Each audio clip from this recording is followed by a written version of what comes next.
السلام علیکم۔ پرسرار واقعات کے سبھی سننے والوں کو خوش آمدید کہتی ہوں۔ امید کرتی ہوں آپ سب لوگ خیریت سے ہوں گے، جہاں ہوں گے خوش ہوں گے، اور میرے چینل کے پرسرار واقعات کو بے حد پسند کرتے ہوں گے۔ آج آپ لوگوں کے لیے بہت دلچسپ پرسرار واقعات لائی ہوں جنہیں آپ لوگ بہت پسند کریں گے۔ سلسلہ شروع کرتے ہیں آج کے پرسرار واقعات کا۔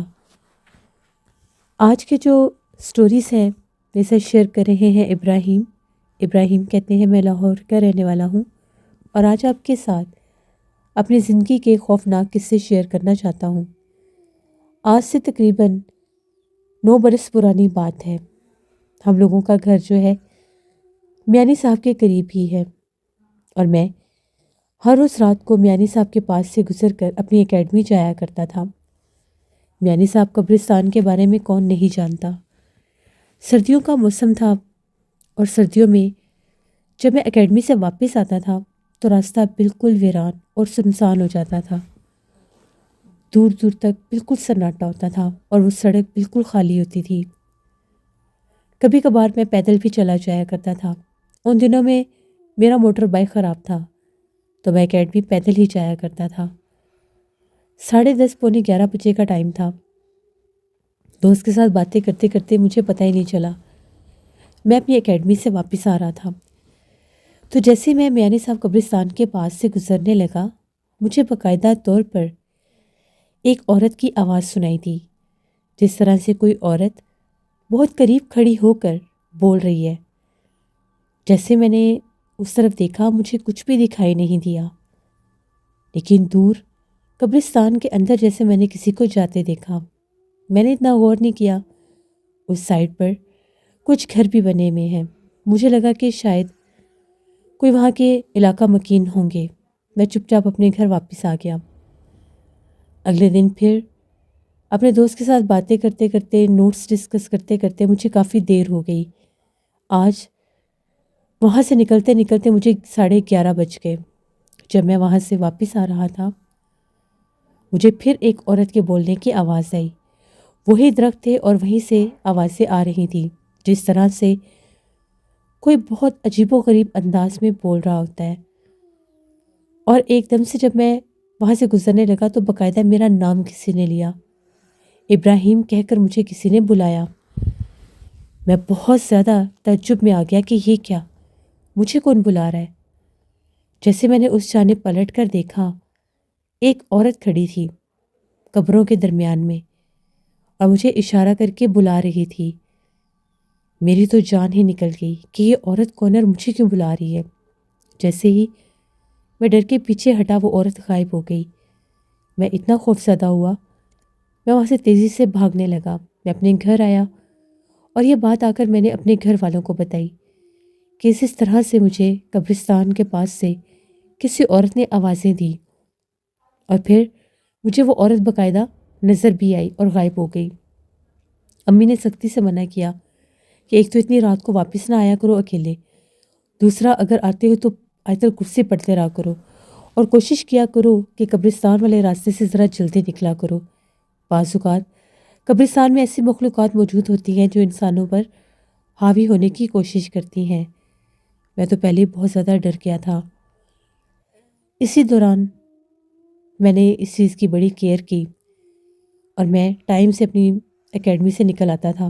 میں اپنے دوست کو کہتا تھا جو بھی نوٹس وغیرہ ہیں میرے گھر آ جاؤ، ہم لوگ وہاں پر ڈسکس کر لیں گے، اور بہت دفعہ تو میرا دوست میرے ساتھ ہی آ جاتا تھا۔ اس طرح سے میرا وہاں سے گزرنا اور وہ دوبارہ میرے ساتھ کوئی حادثہ نہیں ہوا، سب نارمل ہو گیا۔ اس کے بعد وہ گزرتا گیا، بقرہ عید آ گئی، موسم بدل گیا۔ بقرہ عید پر ہم لوگوں نے قربانی کی اور میں سب کے گھروں میں گوشت وغیرہ تقسیم کر رہا تھا۔ اب مجھے ہم لوگوں کے کچھ جاننے والے تھے، وہ میانی صاحب قبرستان کے بالکل ساتھ رہتے تھے، یعنی پاس ہی گلی میں ان کا گھر تھا۔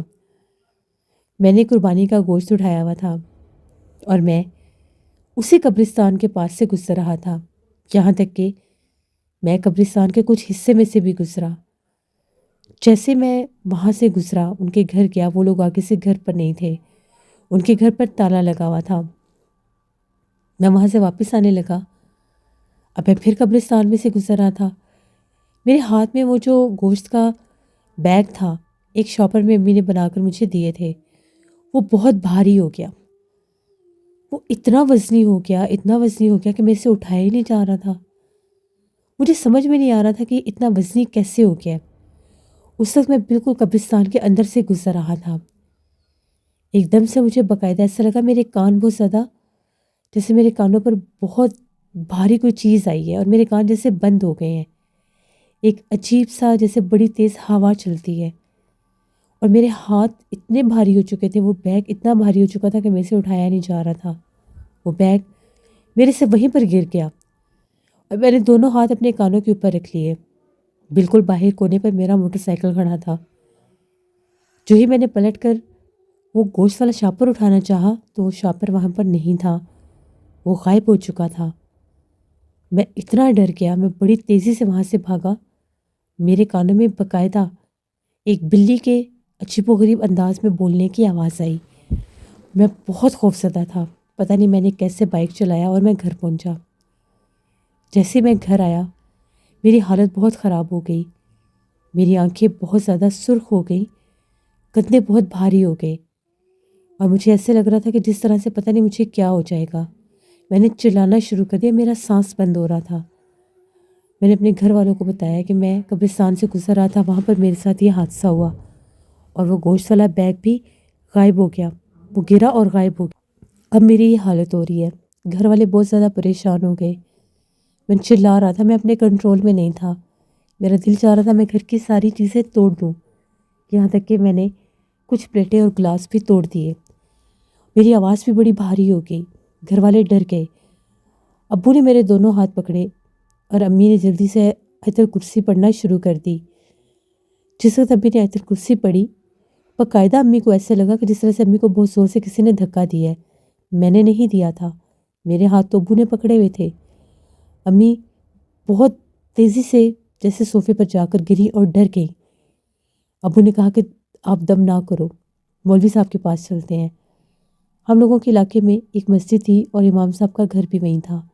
میرے گھر والے مجھے مولوی صاحب کے پاس لے کر گئے۔ مولوی صاحب کے پاس جب لے کر گئے، مولوی صاحب نے دم کیا تو وہیں پر میری حالت اور خراب ہو گئی۔ میں نے مولوی صاحب کو جس طرح سے برا بھلا کہنا شروع کر دیا۔ مولوی صاحب نے پانی دم کر کے بہت زور سے چھینٹے میرے منہ کے اوپر پانی کے مارے۔ ایک دم سے جیسے میرا وہ سکتہ سا ٹوٹا، اور میں نے اپنے گھر والے سے پوچھا کہ میں کہاں پر ہوں۔ مولوی صاحب نے بتایا کہ اس بچے کے اوپر ایک جنی سوار تھی، یہ قبرستان میں سے گزرے جنات اس پر حاوی ہو گئے تھے، وہ مخلوق وہاں پر موجود تھی، شاید اس کا بسیرا کسی درخت پر ہے، یہ آدھی رات کو وہاں سے گزرتا ہے اور اس نے بہت خوشبو لگائی ہوتی ہے۔ وہ مخلوق تب کی اس کے پیچھے لگی ہوئی تھی، اور پھر جب یہ کچا گوشت لے کر مغرب کے بعد قبرستان کے پاس سے گزرا تو وہ اس کے اوپر حاوی ہو گئی۔ شکر کریں کہ اس کے پاس وہ گوشت تھا تو اس کی جان بچ گئی، ورنہ جتنی دفعہ اس مخلوق نے اس کو بلایا تھا شاید وہ اس کی جان ہی لے لیتی۔ اب غلطی سے بھی اس قبرستان کی طرف کچھ عرصہ مت جانا، اپنی حفاظت کرنا۔ مولوی صاحب نے مجھے دم کر دیا، ہم لوگ واپس آ گئے۔ گھر آئے تو میری کچھ حالت پہلے سے بہتر تھی، میں بہت ڈرا ہوا تھا، لیکن رات کو میرے سے سویا ہی نہیں جا رہا تھا۔ جیسے ہی میں آنکھیں بند کرتا تھا مجھے اپنے کمرے میں قدموں کی آہٹ سنائی دیتی تھی، باقاعدہ محسوس ہوتا تھا میرے کمرے میں کوئی چل پھر رہا ہے۔ آنکھیں کھولتا تھا تو کوئی بھی نہیں ہوتا تھا۔ پھر ڈر کے میں نے کمرے کی لائٹ جلا لی۔ جب میری نظر پڑتی تھی کھڑکی کی طرف تو مجھے ایسے لگتا تھا کھڑکی سے کوئی جھانک کر دیکھ رہا ہے۔ ایک عجیب و غریب گول سا چھوٹا سا سر تھا، جس طرح سے ایک کھیلنے والا بال ہوتا ہے، صرف اتنا سا سر تھا، اور اس کے اوپر چمکتی ہوئی 2 آنکھیں، انتہائی بھیانک چہرہ۔ اس کا چہرہ ایسے تھا جس طرح سے الو کا ہوتا ہے، جیسے پرندہ ہوتا ہے الو، اس طرح سے وہ چہرہ تھا۔ وہ مجھے جھانک کر دیکھ رہی تھی۔ میں نے چیخیں مارنا شروع کر دی، میں بہت ڈر گیا۔ ابو فوراً سے میرے کمرے میں آئے، میں نے کہا کہ مجھے کوئی مخلوق ڈرا رہی ہے، کبھی قدموں کی آہٹ آتی ہے تو کبھی کھڑکی سے کوئی جھانک کر دیکھتا ہے۔ ابو نے کہا کمرے کی لائٹ آن ہے، تم شاید ڈر گئے ہوگے۔ ابو میرے پاس اس کمرے میں سوئے، تب جا کر میں سو سکا۔ اسی طرح سے 3-4 دن گزر گئے۔ ابو کو کسی کام سے باہر جانا تھا، شہر سے باہر۔ آج امی نے کہا کہ وہ میرے پاس اس کمرے میں سو جائیں گی۔ امی میرے پاس میرے ساتھ ہی بیڈ کے اوپر سوئی ہوئی تھیں۔ ایک دم سے مجھے بڑی سخت پیاس لگی۔ میں نے پانی پینا تھا، میری آنکھ کھلی۔ جیسے میں نے پلٹ کر امی کی طرف دیکھا تو امی کے سر کی طرف میں نے ایک چھوٹے سے قد کی عورت کو کھڑے دیکھا۔ وہ اتنی بھیانک تھی، اس کا چہرہ اتنا خوفناک تھا اور وہ میری طرف ہی دیکھ رہی تھی۔ بس اس کو دیکھتے ساتھ ہی میری حالت اتنی غیر ہو گئی کہ میں چیخیں مارنے لگ گیا۔ امی جا کے میں نے کہا یہاں پر بھی ایک عورت کھڑی تھی آپ کے سر کے پاس۔ وہ بہت ڈراؤنی تھی، کالی سیاہ، اور اس کے جسم پر بے تحاشا بال بھی تھے۔ امی مجھے بہت ڈر لگ رہا ہے۔ امی نے کہا کہ یہ بات تو اب بالکل بھی ناقابل برداشت ہو چکی ہے، تمہاری تو حالت دن بدن اور خراب ہوتی جا رہی ہے، ہمیں کچھ کرنا ہوگا۔ امی نے پھر آیت الکرسی پڑھی، میرے اوپر دم کیا، میری حالت کچھ ٹھیک ہوئی۔ اگلے دن ابو آئے، امی نے ابو کو بتایا۔ ابو کے ایک دوست تھے، وہ ایک عامل صاحب کو جانتے تھے۔ ابو نے ان سے رابطہ کیا۔ یہ سب لوگ مجھے لے کر عامل صاحب کے پاس گئے۔ عامل صاحب نے جب دم کیا تو انہوں نے کہا کہ اس کے اوپر اس جنی کا سایہ ہو چکا ہے۔ مولوی صاحب نے جب دم کیا تھا تو وہ وقتی طور پر اس سے پیچھے ہٹ چکی تھی، لیکن وہ اس کے ساتھ آپ کے گھر میں موجود تھی، اس لیے وہ اس پر حاوی ہو گئی۔ یہ تعویذ گلے میں ڈالیں، اور یہ 7 تعویذ ہیں۔ ہر روز مغرب کے بعد اس نے اپنے ہاتھوں سے اس تعویذ کو اپنے صحن میں رکھ کے جلانا ہے اور باہر کا دروازہ کھول آنا ہے۔ 7 دن کے بعد، جس دن 7ویں دن کا تعویذ چلانا ہے، اس دن دروازہ آدھے گھنٹے کے بعد فوراً بند کر دینا ہے۔ عام دنوں میں دروازہ 1 گھنٹے تک کھلا رہے۔ دروازے پر کوئی آہٹ ہو، کوئی دروازہ کھٹکھٹائے تو آپ لوگوں نے باہر نہیں جانا۔ ہم لوگوں نے ایسا ہی کیا۔